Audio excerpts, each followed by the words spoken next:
कलयुगी समय, कलयुग में हम तो भटक ही रहे हैं, मगर हम अपने बच्चों को भी उनके सही मार्ग से भटका रहे हैं। फिजूल खर्चे जो हमारी आने वाली पीढ़ियों का गला घोट रही है। हमने फैशन को ही परंपरा बना दिया।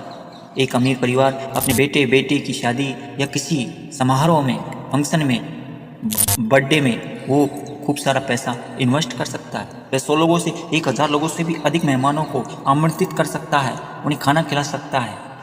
मगर एक सामान्य परिवार कैसे गरीबी के कारण अमीर परिवार की होड़ कर सकता है? अगर एक गरीब परिवार कर्जा लेकर भी उसकी होड़ करे तो भी कोई आपको शाबाशी देगा नहीं।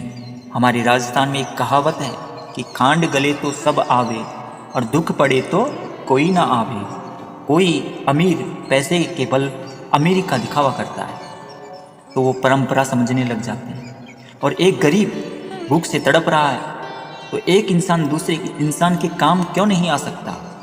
परंपरा में तो हम एक दूसरे की होड़ कर रहे हैं, मगर एक गरीब परिवार दुख में तड़प रहा है, वो भूख से या किसी कारण से वो दुखी है, तो उसकी हम क्यों नहीं सेवा कर सकते? एक कहानी के माध्यम हम आपको समझाने की कोशिश कर रहे हैं कि एक बार की बात है, बहुत पुरानी, कि एक गांव में अंधे पति पत्नी रहते थे।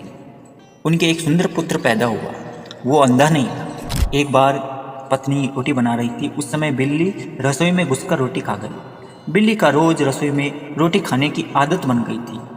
इसी कारण दोनों भूखा रहते थे, दोनों को भूखा रहना पड़ता था। एक दिन किसी प्रकार उन्हें मालूम पड़ा कि बिल्ली रोटी या खाना खा जाती है। अब पत्नी जब रोटी बनाती थी, उस समय पति दरवाजे पर बांस का फटका लेकर जमीन पर पटकता था। उसके डर के कारण बिल्ली का आना बंद हो गया, वो डर गई। समय गुजरता गया, लड़का भी बड़ा हो गया था, उसकी शादी हुई। जब बहू पहली बार रोटी बना रही थी तो वह लड़का बांस का फटका लेकर बैठ गया और जोर जोर से फटकने लगा। कई दिन बीत गए।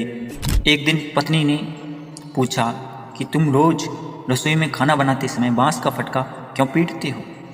जब उस लड़के ने जवाब दिया कि यह हमारे घर की परंपरा है, रीति रिवाज है, इसलिए मैं ऐसा करता हूँ।